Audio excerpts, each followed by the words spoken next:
ताक, दही आणि लस्सी सोबत हा उन्हाळा बनवा अधिक टेस्टी, अधिक कूल। गोकुळ सोबत गोकुळ। निवडणुकीचे वातावरण तापत असताना राजकीय परिस्थिती बदलत आहे। हातकणंगले मतदारसंघातून आमदार प्रकाश आवाडेंनी त्यांच्या ताराराणी आघाडीच्या वतीने उमेदवारी जाहीर करून राजकीय भूकंप घडवला आहे। नरेंद्र मोदी यांना पंतप्रधान करण्यासाठी आपली उमेदवारी असल्याचे त्यांनी जाहीर केले। त्यामुळे महायुतीबरोबर ही मैत्रीपूर्व लढत काय अशी चर्चा सुरू झाली। यावेळी राहुल आवाडे म्हणाले, इचलकरंजीचे आमदार, माजी मंत्री माननीय प्रकाश आवाडे साहेबांच्या नेतृत्वाखाली आम्ही सर्व काम करणारे सर्व कार्यकर्ते 2024 ची निवडणूक लागल्यापासून सतत हातकणंगले लोकसभेची चर्चा ही कायम प्रामुख्याने या कोल्हापूर जिल्ह्यात, पश्चिम महाराष्ट्रामध्ये कायम मोठ्या प्रमाणात होते। आवाडे दादांच्या नेतृत्वाखाली काम करत असताना आम्ही सर्व कार्यकर्ते अनेक वर्ष सामाजिक आणि राजकीय क्षेत्रामध्ये आम्ही अतिशय चांगलं कार्य केले। 2017च्या जिल्हा परिषदच्या निवडणुकीपासून ताराराणी पक्षाच्या नेतृत्वाखाली आवाडे गटाचे सर्व कार्यकर्ते आम्ही सतत कार्यरत आहोत।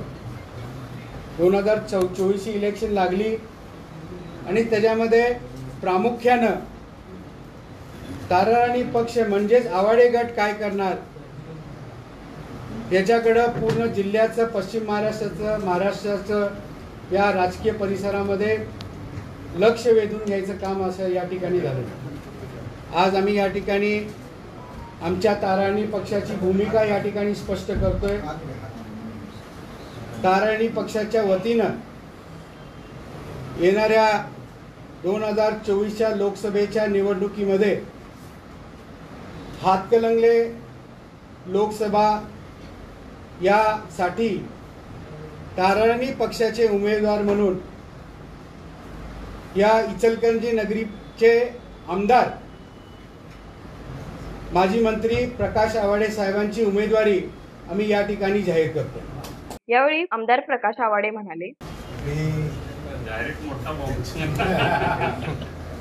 आज आपल्या सगळ्या पत्रकार मित्रांचं, इलेक्ट्रॉनिक मीडियाचं सगळ्यांचं स्वागत करतोय। मागची निवडणूक 2019ची याच प्रेस रूममध्ये मी जिल्हा काँग्रेसचा अध्यक्ष असताना राजीनामा देऊन इथंच पहिल्यांदा मी जाहीर केलं की जिल्हा काँग्रेसचा मी राजीनामा देतो 370च्या मुद्द्यावरनं काही प्रसंगातनं, आणि त्यानंतर मी स्वतंत्र आमदारकी लढवणार आहे म्हणून इथंच जाहीर करून नंतर आमदारकीच्या निवडणुकीला सामोरे गेलो, यशस्वी झालो।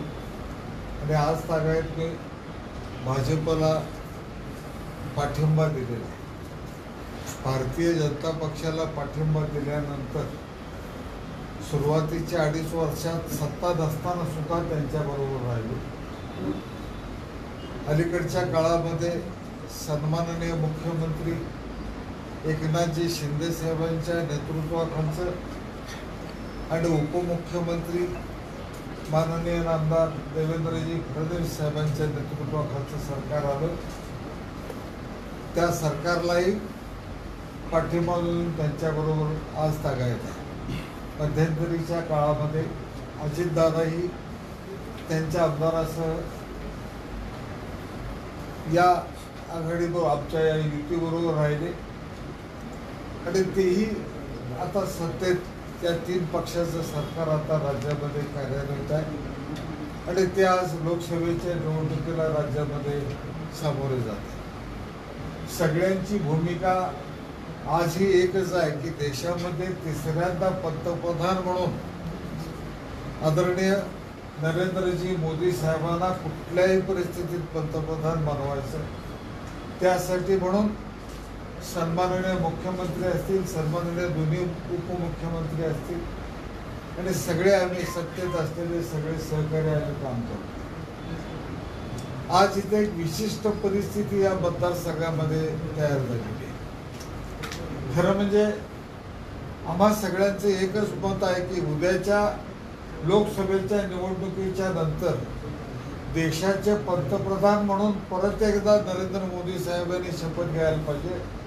तेच या देशाचे पंतप्रधान व्हायला पाहिजेत या मताचा आजही आहे आणि मी उद्याही असणार आहे. आणि माझी ही निवडणुकीचा आता हा विषय जो इथं माझे चिरंजीव राहुलने जाहीर केला, खरं म्हणजे त्यांची चर्चा बऱ्याच दिवसापासून किंवा बऱ्याच महिन्यापासून, तसं तर ती 2009 पासून सुरू आहे.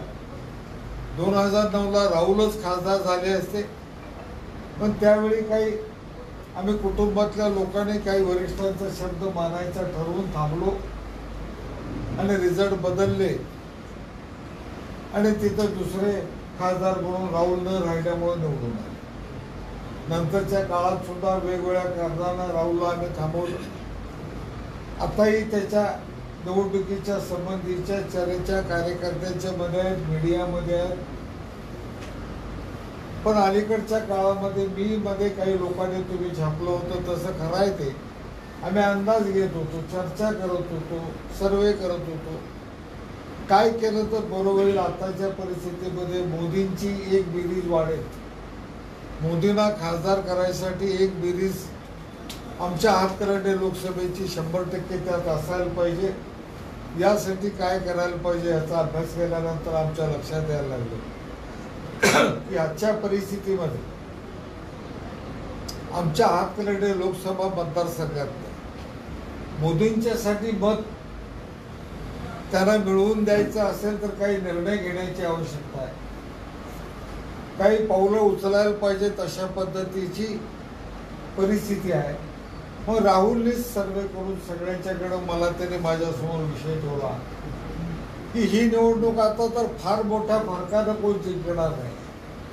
ही निवडणूक 10 ते 25 हजारच्या फरकात ही निवडणूक येऊन जिंकली. मी राहिलो नाही तर ही निवडणूक 25,000 ते 50,000च्या टप्प्यात ह्या निवडणुकीचा फरक असणार. आणि मीही यात उमेदवार झालो तर 10,000 ते 25,000चा फरक या निवडणुकीच्या निकालात असणार. मग राहुलच्या सर्वेमधनं त्यानं असं सांगितलं की त्याचं जे ॲनालिसिस आहे, त्यानं जे सर्वांशी चर्चा केली, त्यांनी जी गणितं मांडली, राहुलला जी मतं या लोकसभा मतदारसंघात पडतील त्याच्यापेक्षा 60-70 हजार मतं मला जास्त पडतील.